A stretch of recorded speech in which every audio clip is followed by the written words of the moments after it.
Hi, this is Paul Sackers, Good News Planet. I'm speaking to Cheryl Lee. Hi, Cheryl. How are you? I'm well, thank you. How are you, Paul? Okay, good. I've read through a book proposal that you have, a nonfiction book proposal called Shifting Culture, Revival, Revolution, or Ruin. Okay, R-U-I-N. Do we, the people, possess the majority sacrificial courage to save the United States? Okay, so I'll say serious subject, and obviously an important subject by far for you and the rest of the United States and the world. What brought you to write about something like this?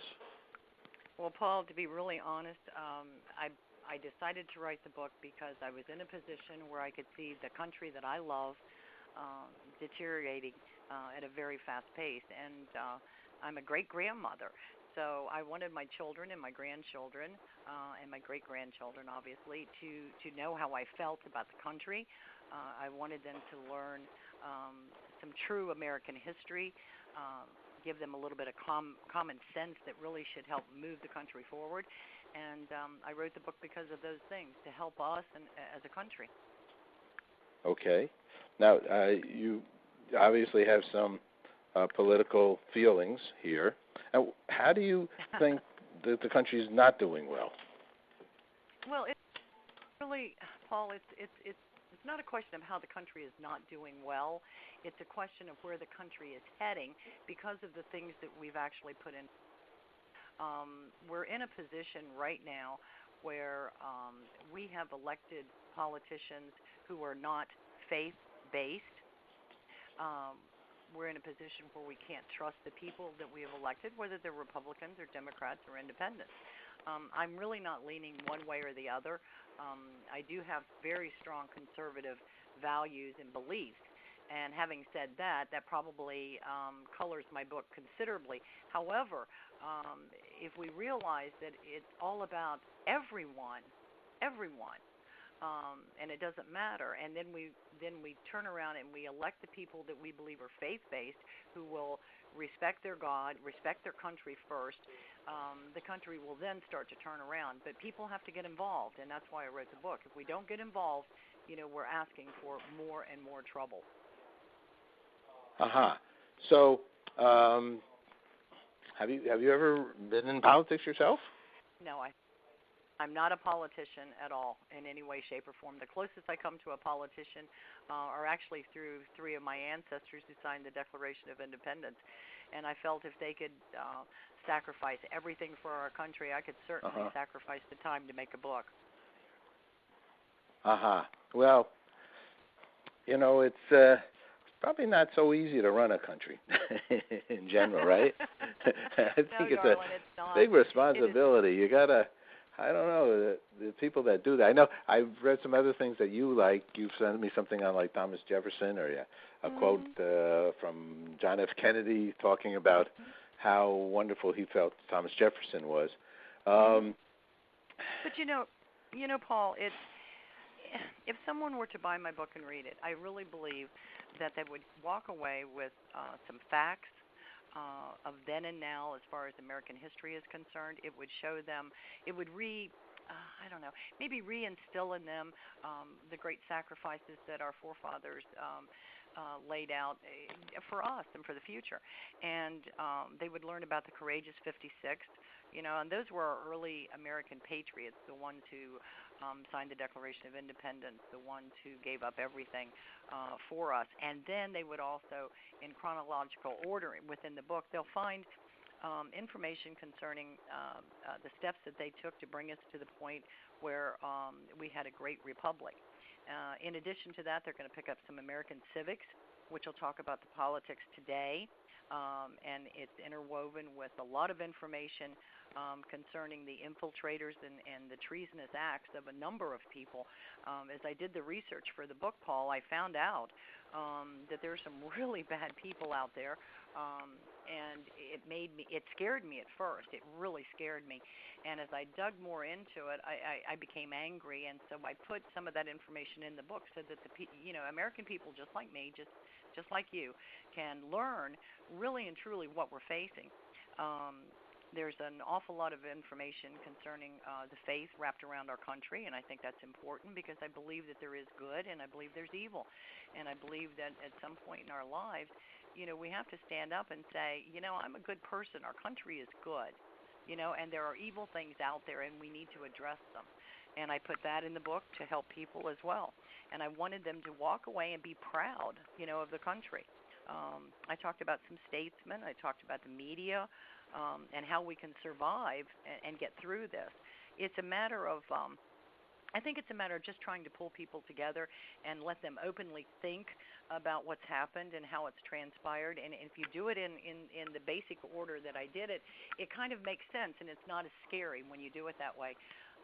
We're so wrapped up in our individual lives trying to raise families and, make a dollar and take care of our communities that we forget, as a whole, our country is really great, and we don't want to lose that. That's why I wrote the book, and that's what's important. Well, I see you sort of just gave a little synopsis of your 5 critical facets. I did. How you, for the revival, and I mean, this is all good news. Education and thought provoking is part of our mission at Good News. Is life affirming, thought provoking, and educational. You hit all 3 of them. Well, it should be. Well, it should be. I mean, our country is good, and our people are good. We're good people, basically. But we have to remember that there are people who are not good in the world, and we have to be brave, and we have to stand up. Sometimes we have to stand up against our own government. I just hope and pray that if anyone reads the book, or as people read the book, they'll walk away with the sense that, it's about time I got involved. I can see by not getting involved, it's hurt the country collectively. I'm a very patriotic person myself, personally. Me too. And I believe in America.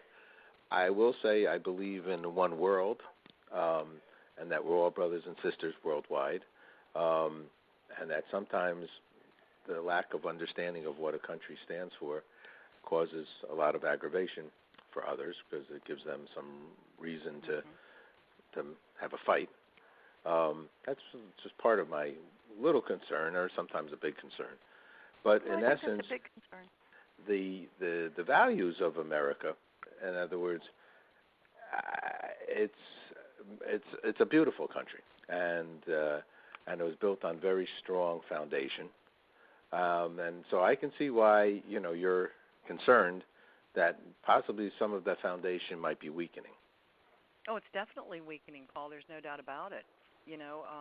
Thomas Jefferson said that a Bill of Rights is, to paraphrase, is what people are entitled to against government, and that's why we have it. And it's imperative. I mean, just imperative that we maintain our Constitution, and it's imperative that we stick to it, and it's imperative that we actually do away. We need to repeal, for example, 3 amendments: the 14th, the 16th, and the 17th amendments to the Constitution.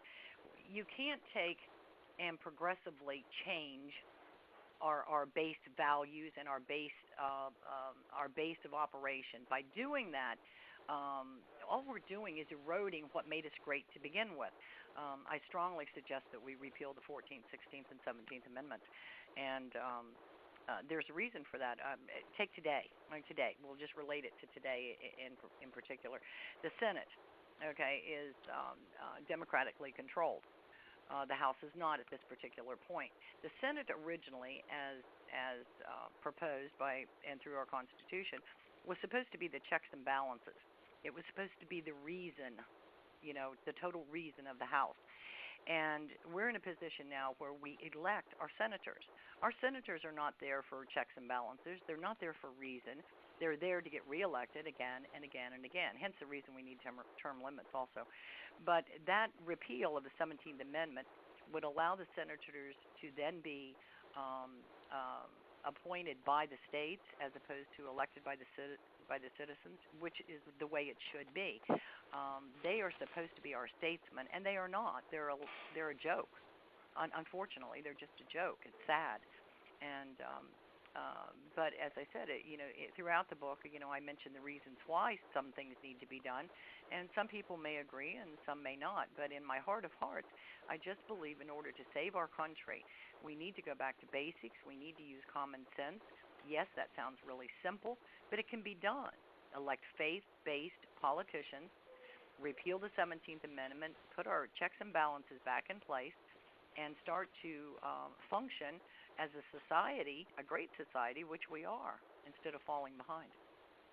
Sounds like good news. Now, you have here, and tell me how this works in the book. You have a money sign, you have a question mark, and you have a star. Oh, thank you for asking. So, does that will that go that throughout the book? You?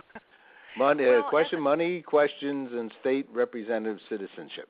Well, represents citizenship. So, stars represent citizenship. Sorry. That's so. There's thoughts behind each one of those. Whenever you bring that up. Yeah, there. As I wrote the book, as I said, it started out to be strictly a patriotic thing. Let me give you some common sense. Let me give you some faith. Let me give you reasons you should be patriotic. And here are all these grand dates that you should be patriotic on. And as I did the research, I found some things, as I said, that scared me to death. And I went back and I started questioning and doing a little more research. And I put a dollar sign whenever money or greed, which I believe to be the root of all evil, I put a dollar sign in front of it. For example, if you were reading something in the book and you found a dollar sign, it might refer to the people that I call the money changers. The money changers were individuals who actually did great damage to our country. Some people might say I'm acting like a conspirator, but I'm really not. There were some really bad people that are involved, and their heirs are still involved in what's happening. So you'll see a dollar sign, and then it will explain some information concerning those individuals. If you see a question mark in the book, it's where I'm really challenging the reader to think, and draw your own conclusion.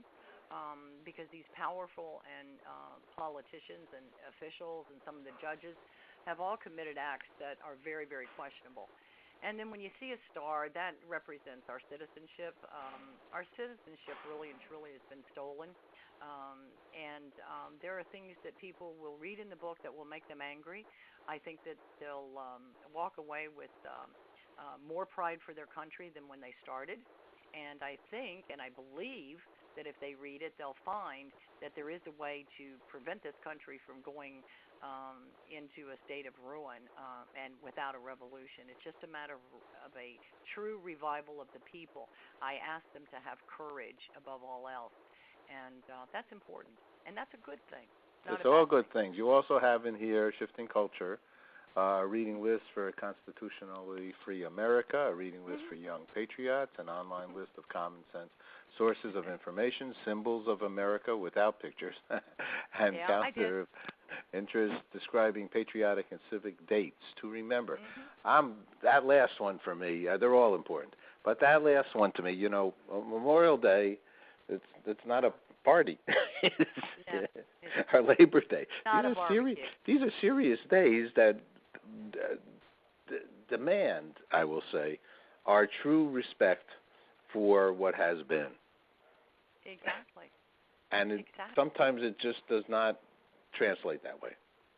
No, it does not. And how many times have you been at a function, a football game, or some sort of sports thing, and they play the they play the national anthem, and you see kids walking around yapping, and you see men who don't take their hats off, and you see women who are talking and men talking, and they're not paying attention. They're not showing the respect. Unfortunately, often. Country. That's right. That is part and parcel of the culture, because we have decided since the mid-'60s, we've decided that, we should be more free. We shouldn't have to really sit on our children and make them listen.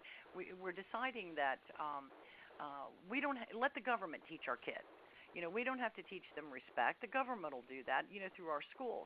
Well, that's wrong. We had great schools in and through the 50s, and we've dropped so far below than the average of with other schools and the educational systems worldwide, that we're almost a laughing stock, and that's sad.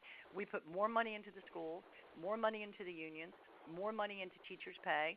And it's not that I don't like teachers. I love them to death. However, we're putting more money in and getting less out. Now, it seems to me that more money is not the answer. It's just not. And there again, it goes to common sense. I mean, we're better off putting our kids in private schools if we could afford it. We're better off putting them into some of the new type of schools, which I think are doing really, really well. And we should do away with the Department of Education on the federal level. It was never supposed to be what it is. So get rid of it. I mean, just totally get rid of it. Turn the schools over to the states and let the states handle it. The federal government does not have to be involved in every single aspect of our life. It is not necessary. People, in essence, kind of a liberal guy named Richie Havens, he said to me once, in essence, people actually almost to a major degree govern themselves anyway. Mm-hmm. The good of people shines. If someone's not so good and they want to cause some havoc, they cause some havoc. So most individuals are the ones that make a decision whether to be peaceful, honest, respectful, so on and so forth. It's a very interesting reality. Yeah, Paul, we have free will. God gave us free will. Mm-hmm. And we can elect to make good choices or bad choices. And as far as I'm concerned, being complacent about the things that are going on in our country is really a bad decision on the part of our free will. And unfortunately, it's not until we get older do we reflect on the changes and what's happened. If a politician decides, I want to pass this law, it's good for my state or it's good for my people in my area, and they decide they're going to do that, we look at it and we think, my God, that's a really stupid law. That's really dumb. Why is he doing that? Well, it's just a little teeny tiny thing, so I'll just let it slide. I won't say anything. But you add thousands of laws like that together, and the country is not the same anymore. There's nothing wrong with being patriotic. There's nothing wrong with flying the American flag. There's nothing wrong with saying, I'm proud to be an American, as the song goes. These are wonderful things, and we shouldn't be apologizing to anyone. We're a good country. We spend trillions of dollars overseas to help people, and you have the nerve to say that I'm not a good country or that our country isn't good? That's crazy. There's a day, I think it's in May, I think it's the third Sunday in May, if I remember correctly. It's called I Am an American Day. I have a section in the back of the book that puts that lists a lot of good things to help us remain patriotic, and that's one of them. It was started in 1940. Well, I am an American, and I am proud to be one, and I think that we need to take the reins and take her back. It's just that simple. I don't think we have a Democratic Party anymore, or a Republican Party. Both of those have changed drastically. It's more like the Progressive Party and the Traditionalists now, and I don't trust either one of the old parties because they're not what they were when they were instituted. So I think major changes need to be made, but I think it has to come from us first, and it has to be done through faith and patriotism and common sense. I think you should run for president, Cheryl. I wouldn't stand a chance. Thank you very much, but I wouldn't stand a chance. That's a situation where, these people are ego-based, most of them who run. I've only run into a couple of politicians that I trust on a faith-based level, and I just pray to God. I really pray for our country every day that we will finally see the light and turn around. And especially, I'd like to reach out to the Hispanics and to the black voters, because the blacks have been debased, dehumanized. They have never, ever been in a position where they can forget what happened during the slavery period. In fact, one of the first Republican parties was started by blacks in Texas, and all blacks used to be Republican. All of them used to be until I think it was during LBJ's term. I think is actually when that changed. And so there's some really good things for them in this book, too, that will give them some history about what the Republicans did for them. and the fact that they were Republicans. The Republicans actually at the time, the conservatives are the ones who did not want slavery. The Democrats did, and they voted 100% against the blacks as far as voting is concerned, 100% against them. Yet they use them to get what they want now by giving and lying. And it's really, it's a shame. It's just a darn shame that we're in the position we are because people just can't come together and agree on the truth and then make a decision. So what's good news for Cheryl? What's good news for you? I'm working on a couple of major projects. I have a couple of books in the works. They are not nonfiction; they are fiction, and I'm actually making one into a movie. I hope. Working on the script right now for that, and so that's kind of what's on the horizon at the moment. Plus some good projects to help a lot of people. So I just thank God every day that I have the strength to keep my spirits up and do the things I think need to be done. And I think we change as we get older, and I think it's a good thing.